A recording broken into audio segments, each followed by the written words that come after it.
Well, hello everyone, and welcome back to our Treasurers webinar.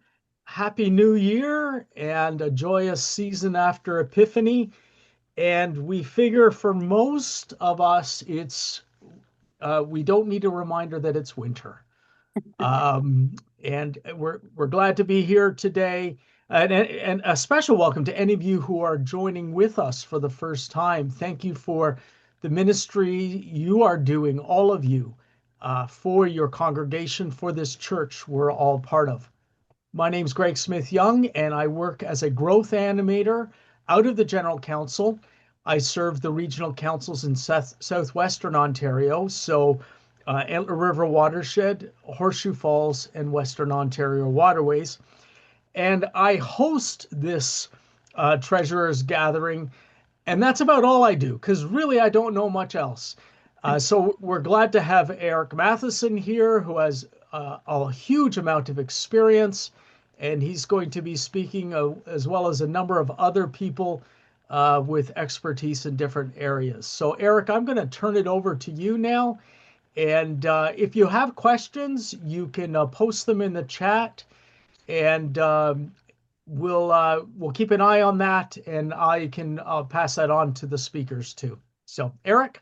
Great. Well, thank you, everyone. And I'll introduce a few other folks, but I'll start off with a shout out to our Angelica, who you knew as our payroll expert, but who has just been promoted to Executive Minister of Shared Services. So, congratulations, Angelica. Well deserved. And shared services means that all kinds of people will want to come to you when there's a problem. So, we know that that problem solving will be in good hands. Okay, well, just to kick things off, as we always do, just a moment. I've been using this land acknowledgement from David Hallman at St. Luke's in Toronto. But think of a beautiful place in the country that you look out on right now, be it covered in snow or otherwise. Uh, as we meet in this place, we invite in ourselves the awareness that for centuries others recognized the beauty and wonder of this place. On the north shore of the lake, long cherished and cared for by Indigenous brothers and sisters, including the Mississaugas of the Credit, the Anishinaabe, Huron, Wendat, and Haudenosaunee peoples. We invite in ourselves the awareness that we share with them a call to care for this earth, a call to respect each other, and to recognize each other as gifts of creation. Today, these places remain home to many Indigenous peoples. We are grateful to have the opportunity to meet and work, to gather and to worship on this territory.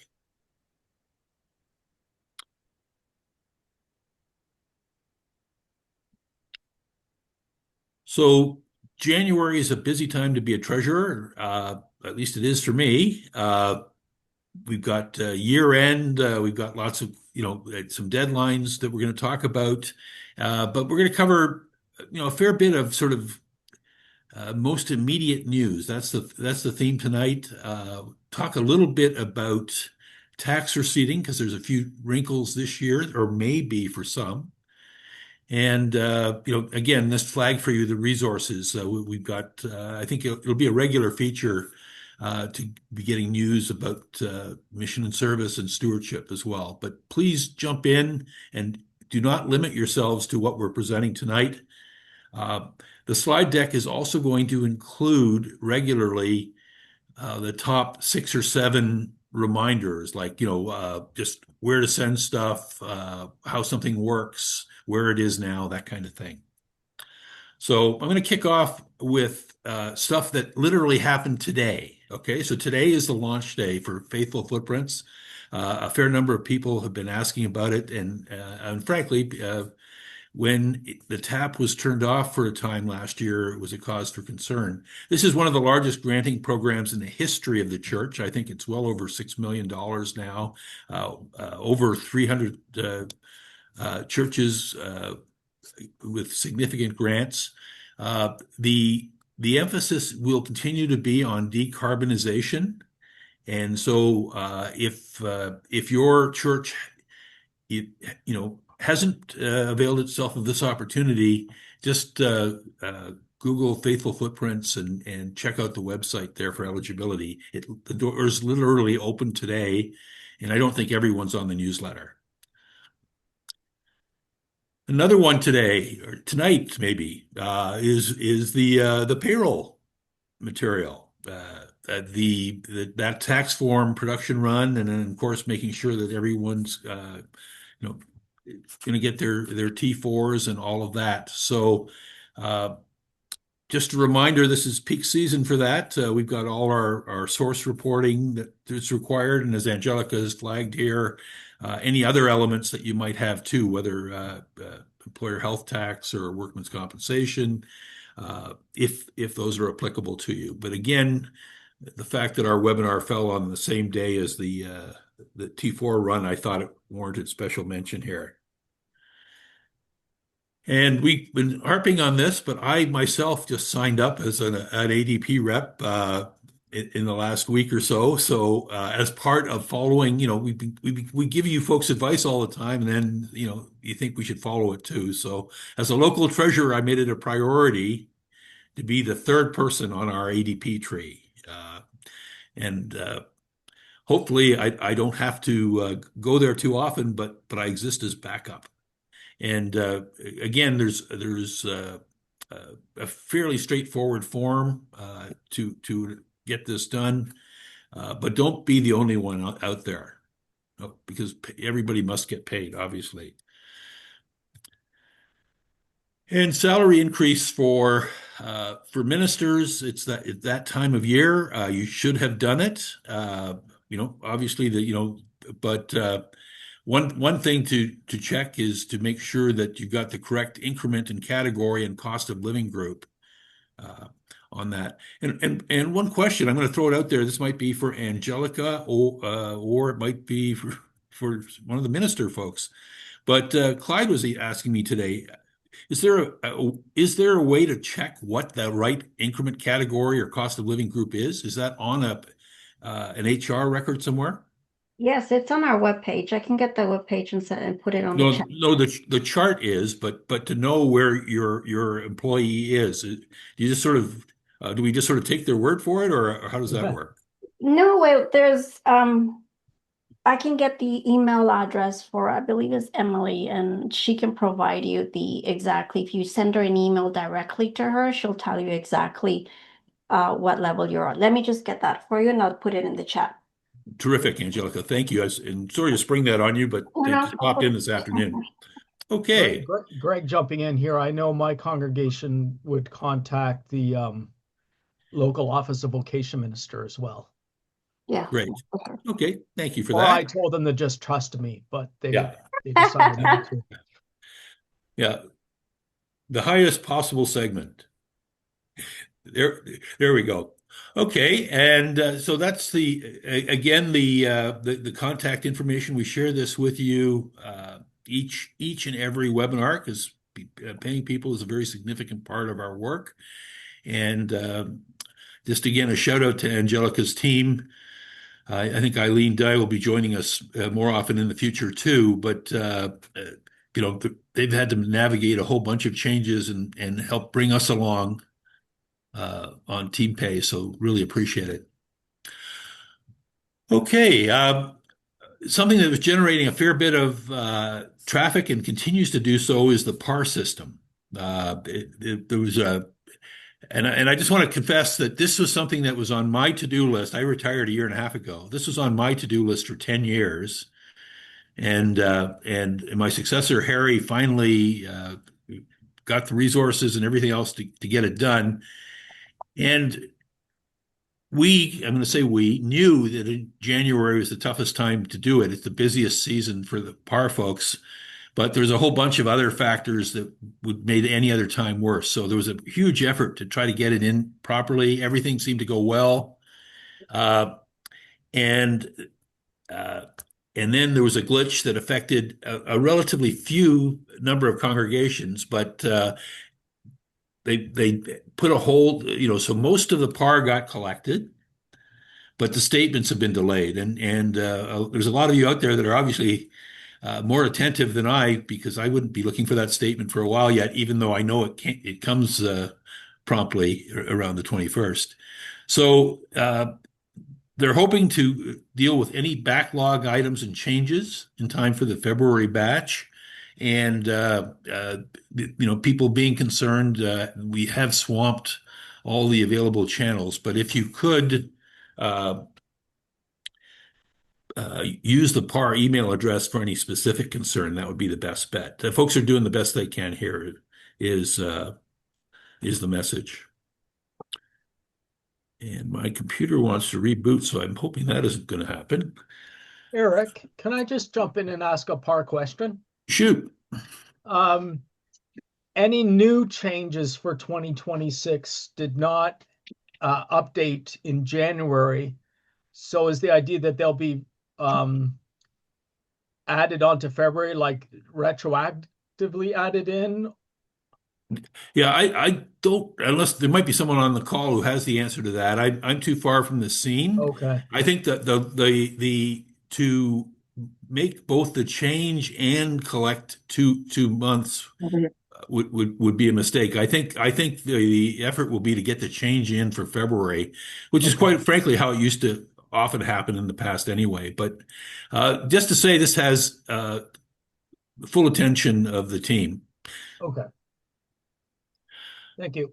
So moving on to tax receipting, Eric? again, yeah. Oh, sorry, it's Rose Camborne Oh, here. go ahead, please. Yes, I'm one of the team members, the PAR team members, and we are working the best we can. We had over 1,000 emails in the PAR inbox when we arrived back in January. So there's a team of 6 of us that are working diligently to get them done. No, we cannot do a double deduction for January without the permission of the person that would be requesting it.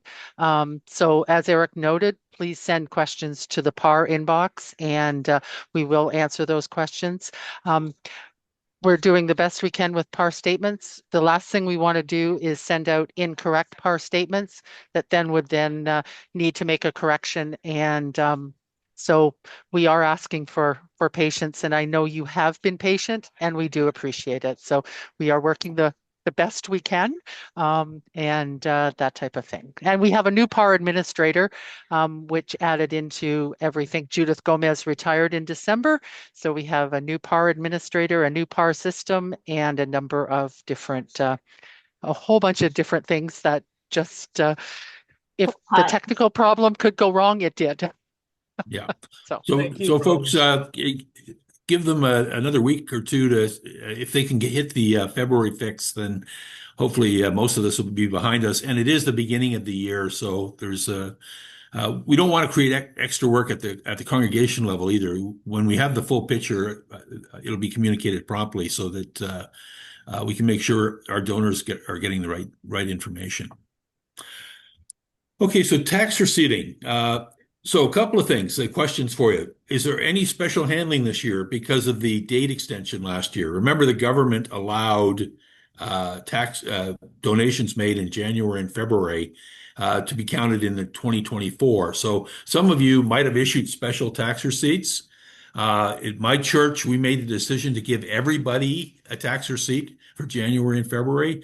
So whatever those special arrangements are, if there were any, just reminding you that you might have to do something different. And then a few other things. The name of the charity, we've had that come up a number of times, has to be what the CRA says the name of the charity is. So many of us use the word pastoral charge internally, but if that's not the name on our CRA charity registration, then we have to use what the name is. We've had some questions about donor name and so on. So I'm just going to cover each of these in a bit more detail, and Clyde and others may jump in as well. The key point being there is and will continue to be increasing scrutiny, CRA, of this, because this is the one area where everybody just,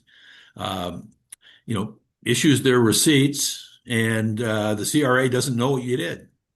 and CRA doesn't like to not know. So having said that, this is the message that I'm doing at my local church. First of all, I'm sure Glenn and Melody will reinforce this, but thanking at every opportunity is pretty important. So yeah, we put a thank you message even on a tax receipt. This is the message we have in the bulletin right now, the second bullet. We're going to be issuing charitable donations shortly. In our case, we're reminding them that the receipt they get now is for March 1st through December 31st, because we did issue tax receipts to everybody earlier in the year. If you only did a few, or if you did partials, or you did anything other than ignore that situation, you may have to pay attention to your numbering, because your tax receipts are supposed to be in sequential order and all that. I don't know whether the CRA will be enforcing or overly concerned about that, given that the government made such a precipitous rule change. But theoretically, at least, you're supposed to, all your tax receipts are supposed to be in sequence. And if you issued some early in the year, or for that matter, throughout the year, you've got to carry that on now with your tax receipt run. So this is the kind of messaging that we had at my church. And another thing that we're doing this year that I just thought I'd share, maybe lots of you are doing it already, but we're going full electronic. We're going full email, to the extent that if we have an email for a donor, that's how they're getting their receipt this year. And, we've done some messaging to alert people to that, but it's a big move for us. And just a little like PAR, we're trying to be really careful and test things and make sure it's going to work first. So for couples, this is a question that's come up a number of times to me and maybe to others. This is standard CRA stuff. That the donor is supposed to always be whoever's bank account the money came from. And we get a lot of questions and can tax receipts be in the name of a couple, for example? And technically, that should only be allowed where there's a joint account. Again, I'm not sure how vigorously the CRA might police this, but I'll talk a little bit about their review of tax receipts in a minute. I think we all know that spouses can decide who's going to claim the charitable donations, and it's typically a little bit better to have them all claimed by one person. So, in theory, it doesn't make a difference, but these are the technical requirements. Replacing a tax receipt. And again, in this day and age where people can scan a document and sign a document electronically, these rules probably aren't keeping up to date. But I listed here the CRA requirements. And if someone claims that a receipt was lost or had incorrect information, there are specific rules around what must be done with the replacement receipt. It has to have all the usual stuff on it. It has to have the serial number of the original receipt. It needs to say that it's replacing the original receipt. And, that's the kind of stuff that we probably don't follow as diligently as we could. But hopefully, I think we had some talk on the forum as well. What do you do when you get an electronic donation and you don't have an address, for example? So you do need an address on a tax receipt, and maybe maybe you print it without an address but don't send it out. But there's all kinds of, or there's more complexity now with the whole area of having duplicate receipts. So here is a snapshot of the CRA requirements if you find yourself in that boat. And we, for example, at my church, expect to have a bit more of this year, because we did issue tax receipts 10 months ago, and we figure some people might have misplaced them. Okay, a key question, that I have a lot of fun with is, what does the CRA know about tax receipts? And when do they see a tax receipt? And when do they get to enforce all these rules? So 15 years ago when I started as CFO of the church, the CRA systems weren't up to doing much of anything. They did not, if they did an audit of an individual, they just wanted to see a receipt. They would not have looked at the charitable number to see if it was active. They would have not looked at the name to see if it was a real charity. They would have just added them up and said, oh, yes, this person claimed the right amount. Now they do check to see if the charity is active. They do check to see what the name of the charity is on it. And they even check to see who signed it. So this takes us in, and I personally believe it's only a matter of time before we're going to have to submit data files. Don't get fussed over that. Matter of time could be years after your duties as treasurer are completed. But I have to believe it's coming, and we need to think that way and organize our affairs that they're in good shape and would withstand scrutiny. So I say here, if you're the signer, make sure there's a good audit trail. We have had a few trustees and treasurers across the country hassled because they signed their own tax receipt, and the CRA asked for more evidence to prove that those payments were actually made. My personal way of dealing with that is just to make my donations on par. That way, if anyone ever hassles me, it's going to be here's my bank statements. Thank you very much. I mentioned the correct charity name. Again, pastoral charge is a meaningless term to most of the world, a very important one in United Church context.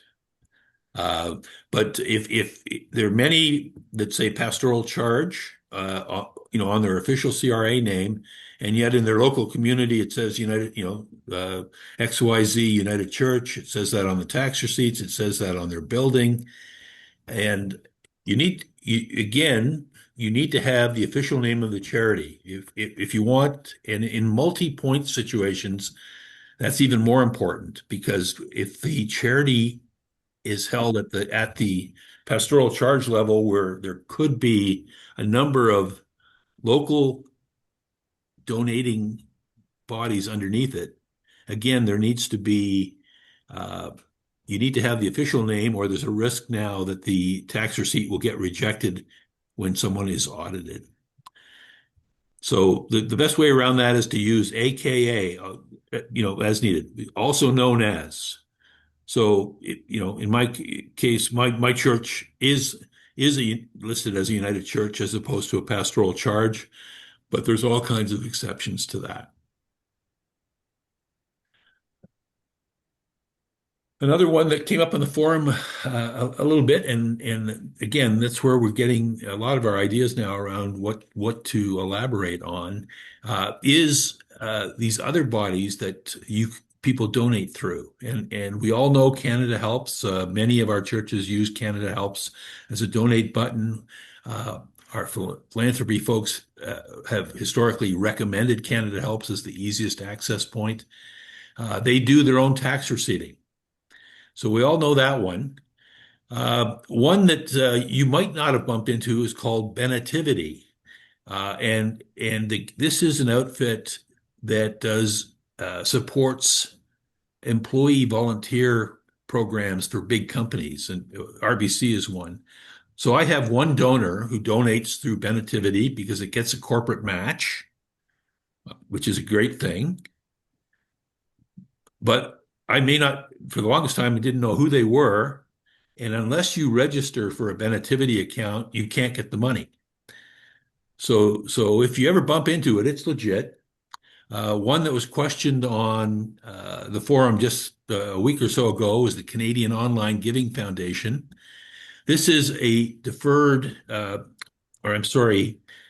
a donor-advised fund. Again, people can donate lump sums to a foundation, and then make gifts from it periodically.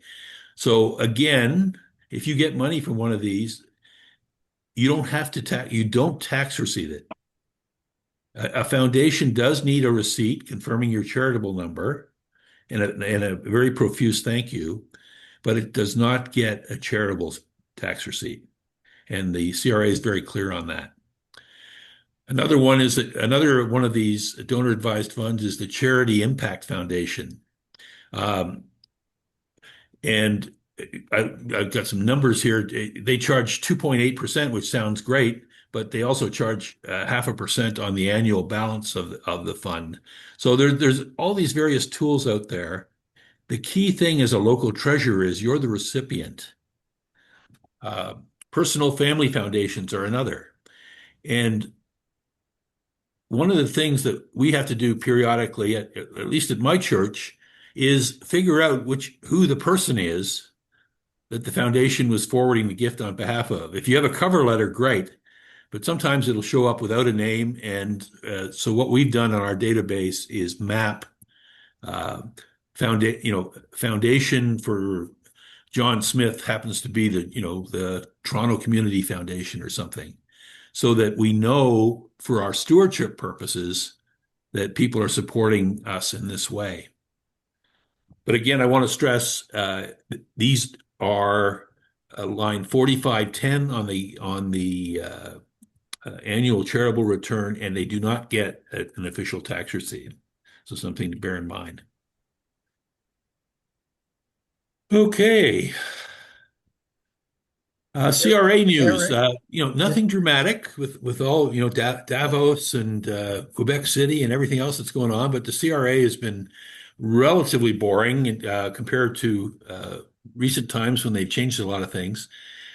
They had an excellent webinar last week on the disbursement quota. It isn't online. I don't see it posted yet, but I expect that it will be. If anyone is so keen to see it that they can't wait till the CRA posts it, you could reach out to me. I have a hard copy because I did sit in on the webinar, but their online materials are excellent now. I would normally just point people to that. They also have updated materials on granting to a non-qualified donee, which of course is a new thing last year. They have an easier search function on charity listings. You folks may not do as much charity searching as I do, but they list all statuses now, which means that you don't inadvertently miss someone because they haven't filed their T3010 or they've lost their status or something. And they're continuing to very vigorously push the online tools and the My Business account. And, they're setting people up and canceling the fax line. And so it's going to be basically snail mail or online only. And snail mail they don't want. They will continue to gently nudge us into the online world if we're not there already. Clyde and I have looked at it, and the T3010 webinar and material that we did last year, there have been no significant changes. So that recording is current and available for anyone who wants to look at it here on the ChurchX site and the Treasurer Resources site. But same thing goes for HST rebates and some of our what I would call evergreen materials.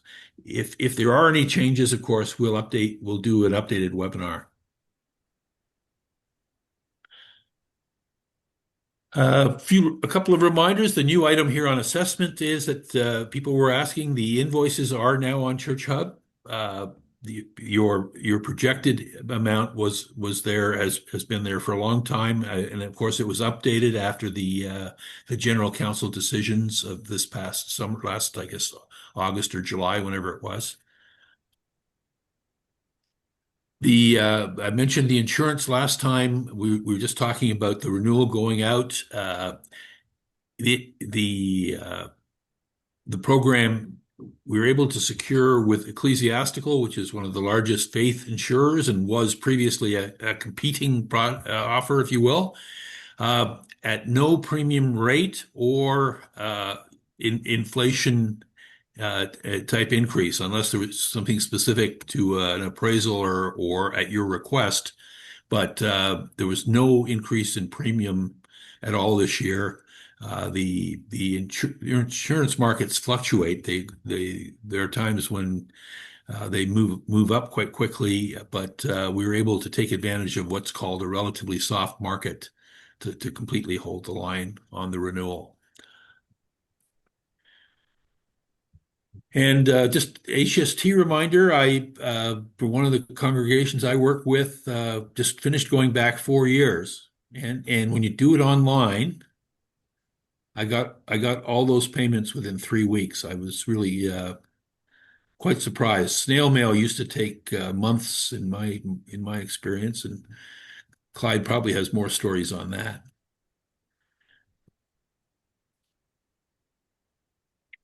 So the forum, you folks have been answering your own questions a lot lately, and that's one of the share the wealth of knowledge, the range of experience that we have out there has been just terrific.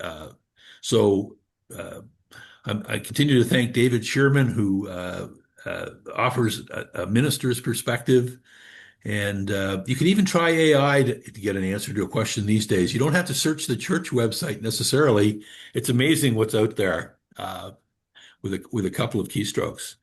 In any case, the most recent topics, if you don't subscribe to the forum, right now the tax receipting I just talked about, there's a fair bit of discussion on that. Donation software recommendations was a big theme this month. Record retention and shared ministry statistical reporting. All out there, not topics that we plan to rehash tonight, but I subscribe because I can delete them if I'm not interested. But even if you don't subscribe, I recommend checking the forum periodically, just even as a reminder of stuff that maybe you haven't thought of. So I've been going through a bunch of stuff there, doing lots of talking. Greg, how are we doing on any questions so far? I've got a few here, Eric. First of all, someone is correcting your spelling that the organization is called Benevity. I think you had too many ITs in there. Okay, I will take that as a friendly amendment. Certainly the pronunciation that you gave was correct. Benevity. Someone's asking about the GST HST rebate application. When you're doing it online, it says select a rebate. What's the proper box to select? I don't know what the options are, so I can't really answer that. But well, the form could be a little confusing. I screwed it up the first time, I confess. There's two elements, but it is the charity rebate, which I think is Clyde, jump in. Is it an 05? It's 305. There you go.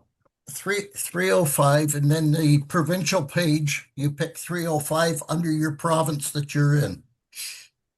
But the key is to page through the provinces because they offer a separate, like there's about three pages worth to get to Ontario. Okay. I know that. Yeah. Thank you, sir. Someone is asking,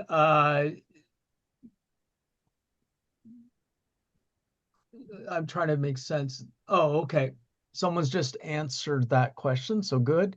Someone's asking about insurance appraisals, and they got a notice about an appraiser being in the area. Does that mean that they need to get an appraisal done? Well, the standard advice is that certainly if you haven't had an appraisal done in, I'm going to say, 10 years, it's almost a duty to have one. People hate doing it because it's a cost and no one's demanding it. But our previous insurer was quite insistent on having them every 5 years, and we pushed them back from that. Okay. But the fact that he's in the area, we are recommending a fellow named Scott Cruikshank, who is a relatively small company. He's based in Edmonton, but he travels back and forth across the country, and he lives in Southern Ontario. So his being in the region, in the area, means that you could be saving on travel costs in particular. Okay. And we do also get a preferred rate. So he has done literally at least a few hundred appraisals for us across the country. Okay, thank you.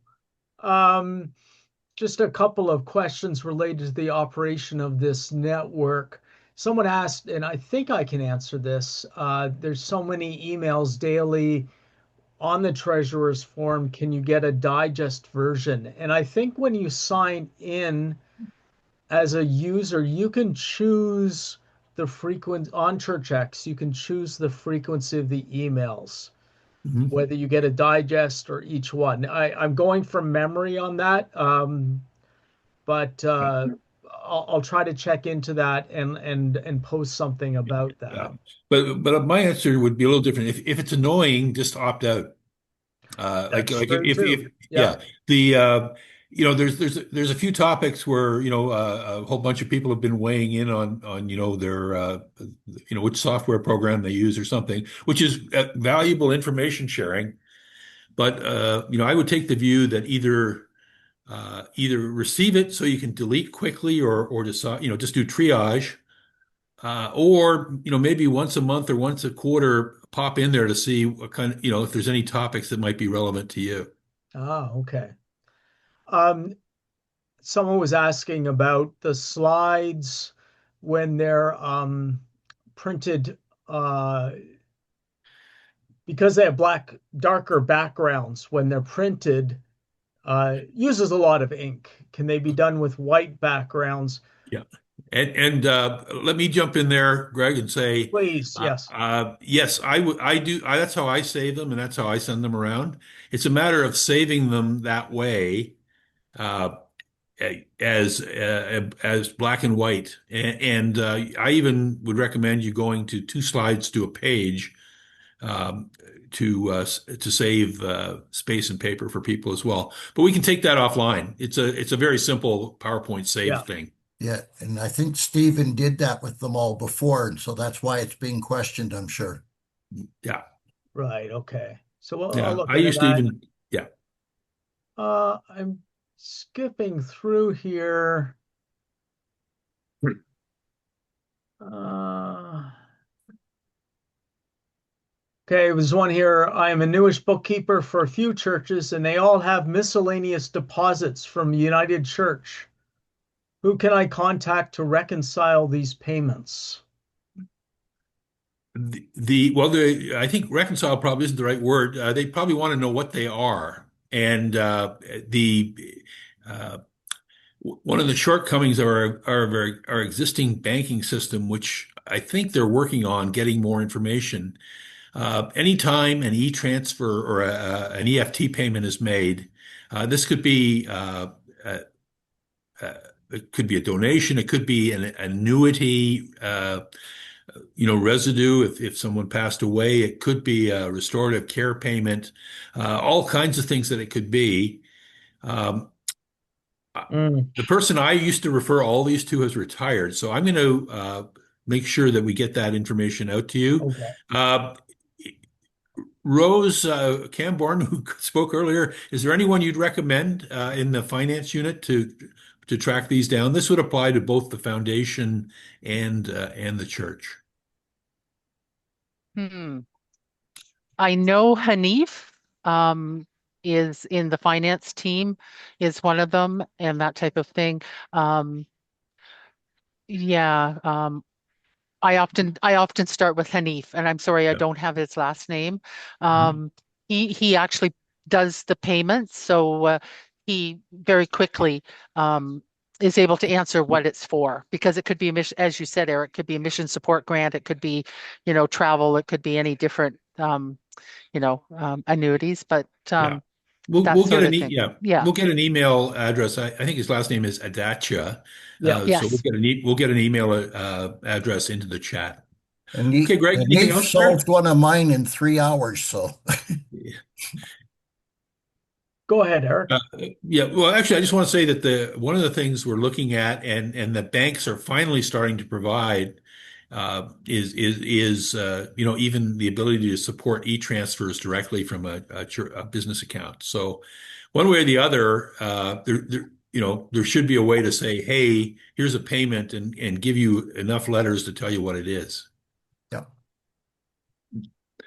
Okay, I think I've hit the questions, although they tend to move around, so I might Okay. have skipped one. But why don't we go on to Are you finished, or are we going on? Where are we So at? I'm going to do a few reminder slides, Oh, brilliant. and then I'll give Glenn a heads up in about 2 or 3 minutes to you can set him up to share his slide deck. But again, I've got a list of reminders here for the regulars on this participants. This has got to be, oh, there he goes again. But it's amazing how often this shows up. I mean, I'm dealing with it myself as a treasurer again, and I never thought I would. So this whole basis of when is someone a part-time employee versus an independent contractor can be a real tension point. And we're telling you what the CRA says here. This is the guidance document that the National Church HR Department has issued that is a summary of CRA guidelines. But just flagging that if you are ever audited, it can be pretty embarrassing and pretty significant financial penalty if you're skating too close to against the rules to avoid either paying benefits or to avoid source deductions. There are different parts of the country that have perhaps other resources, but I want to flag the Tuck Property folks as having resources that they support several regions in Ontario, but their advice is really comprehensive for any province or territory. So again, I'm listing a couple of the key resources that if you're new, you might not be aware of. Financial Handbook for Congregations, same thing. It's out there. I think it's on the website, church website, and on ChurchX as well, or that was at least where it was supposed to go. We've got a couple of webinars coming up. End of the month. Every other month right now is March 25th and May 27th. And I wouldn't normally do a product or a specific company promo, and I'm not suggesting this, like I don't know this company at all, other than when I downloaded their checklist, which I wanted to flag for everybody, they called me within 30 seconds. So, you got to expect that when you're getting online resources. So here's a referral from the forum where there's a great Zoom discount available. Okay, I think it's like $9 or something. If you're still using Zoom, the TechSoup isn't the option anymore, and there's a great saving out there. And again, this is feedback from the church forum. Here's the checklist thing that I mentioned. This pertains more to lay employees. There's checklists for every province for things like employment standards and stuff. I mean, you can always come to Angelica and her team, but the church expertise is first and foremost about ministers. There's some really handy little checklists. You have to, fill in one of these online forms. They might call you to follow up. But when I saw there was a checklist for every single province and territory, I thought I'd flag it for the group as just something worth a look. Again, in terms of paying, sending payments to the General Counsel office, here again is the reminders around e-transfers and online banking. Have the same thing for snail mail.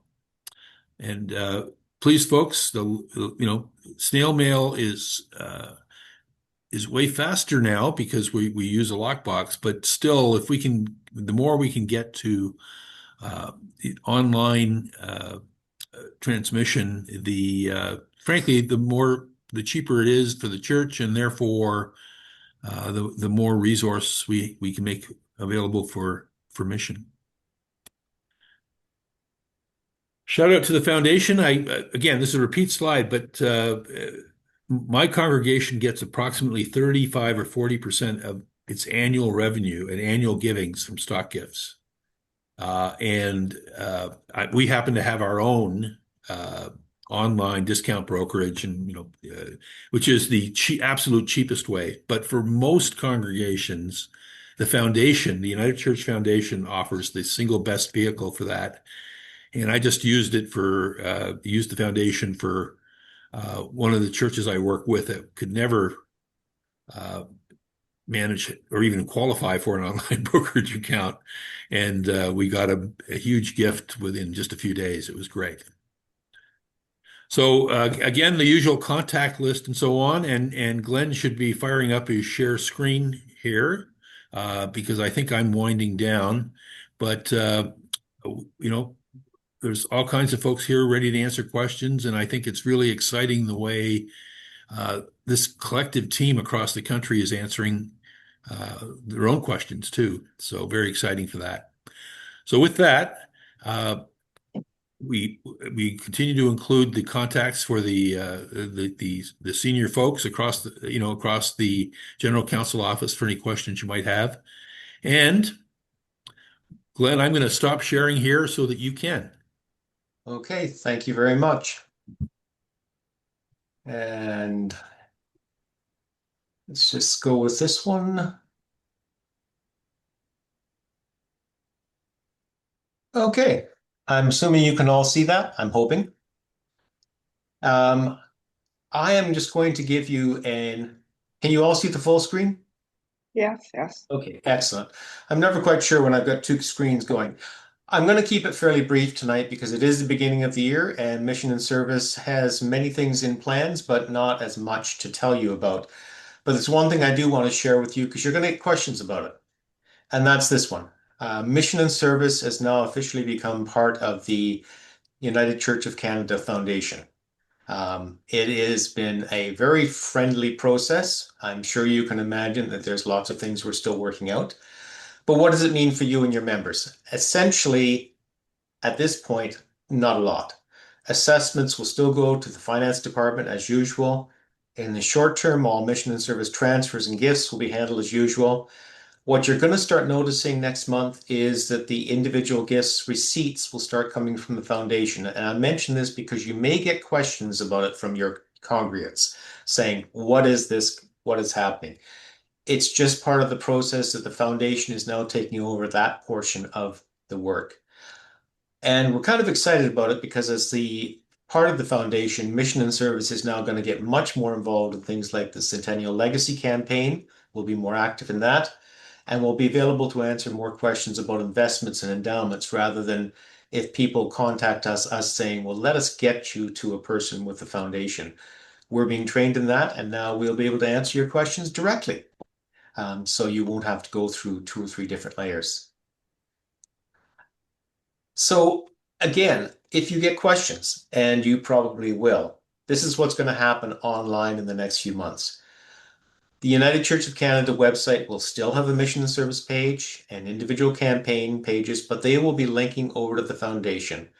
And the foundation's building out Mission and Service pages and host donation pages. Again, this should mean very minimal changes for your congregants and your people donating, but I know what it's like. People will always ask questions, and they usually ask a church treasurer because you're supposed to know what's going on.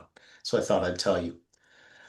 Social media posts will be from both of us, and email, and basically I get that cause more questions, but emails will still be sent to the same staff at ms@unitedchurch.ca. We'll respond the same way. It's just we'll have more information to respond to. And now a couple of plugs for Mission and Service that I'd like you to be aware of. Number one, we still have and continue to have an active volunteer program. And we'd love to get a lot more volunteers. So if you as church treasurers know someone in your congregation that would like to get more involved, we would love to have you talk to us. The information is on the volunteer page right now. Kathy Murphy's heading that up, and there's her information. Same one, ms@unitedchurch.ca. We like to keep things simple. And the other thing, and this one's more directed towards you folks, we are looking for community of faith partners. We're looking for communities of faith who would like to be part of an advisory test group for Mission and Service. People we could bring together and talk about what's working for your congregation. what you'd like, what we could do better to do for your congregation. So we'd like to work with this team to explore those ways to communicate better and also get your advice on what mission and service materials would be most useful to you when you're talking about mission and service in your congregation. We've been trying to do this for the past few years, but we thought it's time to put together a formal advisory council. So put it in your back pocket. Think of who might be interested. Maybe it's you, maybe it's a member of your congregation, maybe you know someone. Again, if there is interest, please email that same email. And in the interest of repeating myself multiple times, that's the email again. And at the next Church Treasurers webinar, I'm going to have a lot more information for you on how things are working and what we can do for you. So that's all for me. Can I ask a question here, Glenn? Please. We have a question in the chat from Catherine. Since mission and service is now part of the foundation, will the foundation be receipting people for their M&S donations, or does the congregation continue to receipt them as they have up until last month? If they're making the donations for mission and service through your congregation, you'd continue to receipt them. If there's a donation directly to us, the foundation would receipt them. Okay, so really there's no change from a congregational treasurer's perspective in that regard. No, I'm saying all this just because I know you're going to get questions. Oh, of course. And the last thing I want to do is for you to say, I wish they told me about this. No, that's very helpful. And we just got to thank you in the chat. So, it's been a successful evening, Glenn. Okay. Okay. Thank you. Were there any other questions for Glenn? I don't see any. Okay. I'll stop sharing then and pass it over to Melody.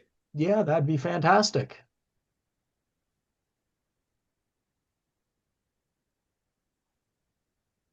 Hi, Melody. Now, should I let Melody start talking for a while before telling her she's muted? Oh, no, she's I'm not muted. muted. Oh, you're all over. Okay. I'm not muted. I just want to say thanks a lot for inviting me to come on tonight. I'm actually a member of this group. I just haven't popped on lately. And I'm not your regular Dave Jagger. And Dave wasn't able to be with us this evening, so he's handed it off to me.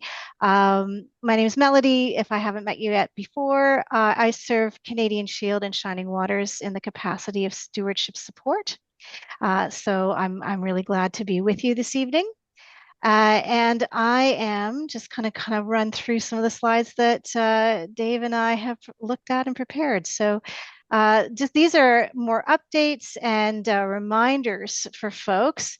Now you've heard from Dave that cutting expenses. I know that we're in budget season right now, and many of us are preparing budgets with our councils or our boards. We're getting ready for annual meetings. And many of us, when we look at the budget, we think, okay, we'll just cut expenses and we'll meet. But sometimes we want to think about increasing our revenue. And this is a heads up. I'm really hoping that all these PAR issues for your reporting are completely in the rear view mirror by May, because May, of course, is PAR month. This is a great time as you're thinking, working with leadership together. This is a really wonderful time to start thinking about what are the things we need to know, what are the things that we need to put into practice, and how can we provide lots of opportunities for people to grow in their generosity. And of course, PAR is one of the easiest ones. Last spring, over 400 communities of faith had an increase to their income by promoting giving through pre-authorized remittance during PAR month. And again, this year, May is PAR month, and so you can mark your calendars now. You know that there's really fantastic resources available on the stewardship page of the United Church of Canada website, and they will be updated and available again in March. So we invite you to take a look at those. All you have to do is search PAR on the United Church of Canada website. It's great to hear from Eric that he's doing this practice. Of course, this is tax receipt time. That's why we had this long conversation. And I just want to make sure that people heard what Eric said, which was say thank you. Just say thank you.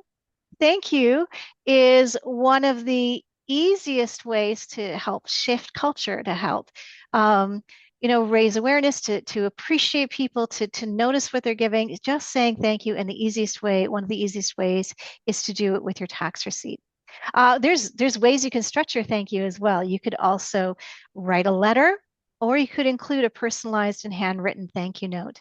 There are some thank you letters, sample thank you letters, that are available in the free Digging Deeper resource kit that's on the Encouraging Generosity in Your Community of Faith webpage, which is part of our stewardship resource page. Invite you to take a look at that. Again, budget time. Hey, I have to say that I did a Getting Started in Stewardship webinar on Monday, and there were a few number of people that were there because they had looked at their budget for 2026 and said, hey, maybe we need to start thinking about stewardship. Maybe we hadn't thought about it for a long time. Now's the time for us to start thinking about it. So if you're looking at your budget for 2026, and looking back, are there ministries or activities that couldn't happen or didn't grow because of a lack of financial resources? Well, what can you do differently this year? And maybe you too could get a group together and get involved in some stewardship education, some coaching, some connecting with your stewardship support person. 100% of communities of faith who did Setting Up Your Giving program in winter and spring of 2024, and who actually carried out a stewardship giving program, showed an improvement in key financial indicators. And 84% also showed an improvement in their culture and morale. What are you waiting for? So if you haven't even thought about any stewardship programming, I'll put a little plug in. March 26th is our Getting Started program. So you get to hang out with me on March 26th, and I offer Getting Started both at 4 p.m. and at 6:30 p.m. And once you've done Getting Started, you might want to take a look at some of the education around Setting Up Your Giving program. And here are the dates for that. All of this is available on our Church X programming, on our course catalog. We just invite you to take a look at that. Setting Up Your Giving program, free program, we invite you, it really is to have a group of people, leadership from your congregation. That could be a couple of people and your minister, or if you don't have a minister, maybe 3 people together to say, hey, how can we do one of these intentional giving programs throughout 2026? So encourage you to take a look at that. Once again, here are some, again, the references that I made around the web pages that we have available. You can get stewardship support. You can make bookings with your stewardship support staff. You can download resource toolkits that have been curated, print resources that you can take a look at and make them work for your context. But of course, our human resources are always willing and really thrilled to be working with congregations, myself and my colleagues. So Dave put in the notes, I'm supposed to say, we're here to make you look good, which is totally true. And we get so excited when you do well in stewardship. So I'm going to stop there myself and see if, tell me more. I like that. What would you like to know more about? Oh, I see. Not to me. That was to the regarding PAR. Oh, well. Yes, we have a number of yes. questions about PAR and PAR. putting renters on PAR. I don't know the answer to that. I don't either. Yeah, so does anyone have any? I do. Oh, It's okay, Rose. great. It's Hi, Rose Rose. again. Hi. You can have your renters sign up for PAR the same way as you do your congregates. What some of our churches do, there's the 3 categories in PAR: local, M&S, and other. They put it under other. So then you would designate it in your books as rent income. So that's how some churches have handled renters on PAR. Okay, that's That sounds great. easy peasy. There's another question about PAR. I'm going to leave you hanging here for a second, Melody. If a church is disbanding and has people on PAR, I guess the question, what do we do if they're disbanding? There's a whole process that is you go through to stop the PAR payments. If they're moving to a different community of faith, they would need to begin those PAR payments with that new community of faith. I don't think it can just be transferred over. Yes, it can. Oh, Um, Easy. as long as, I mean, the both communities of faith know it. I should say we could do it in the old system. I will, I will qualify that. Often we just have to change the M&S number, which is their PAR okay. number. So from one church to the other church. The same thing with amalgamations. We can combine two churches in PAR. They would go under the new amalgamated number and name and all that type of thing. So there are a number of ways of doing it.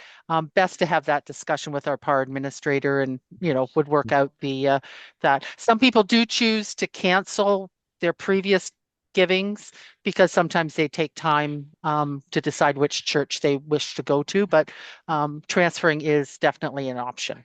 Yeah. So contact the PAR administrator, I suggest, in a little while.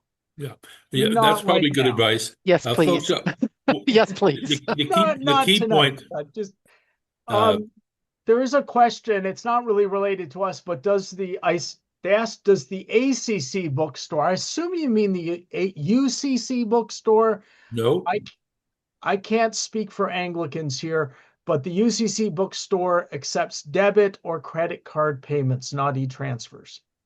I just checked their website. and Greg, if I may, Yeah, please. just on the whole notion of PAR and closing and everything else, I think this goes without saying, but I'll say it anyway because people forget.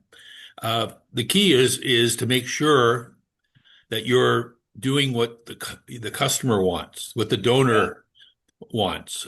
Nothing else matters. If transferring is a simple matter, changing the M&S number, if that's what the person wants to do. But if the church is closed and you don't want to be explaining that you're still taking PAR payments because you couldn't be bothered reaching out to them. Okay. Were there any questions specifically for Melody or for Glenn?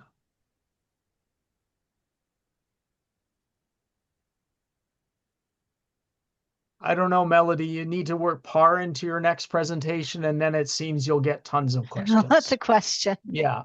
Okay. I'm going to turn it back to you now, Eric. Was there anything else you wanted to chat about? Well, no, that's basically it, folks. Welcome suggestions. I've been using a lot of my own personal experience as a treasurer to pick topics, and of course, there's seasonality, of the church cycle and when we're budgeting and when we're finding out key information.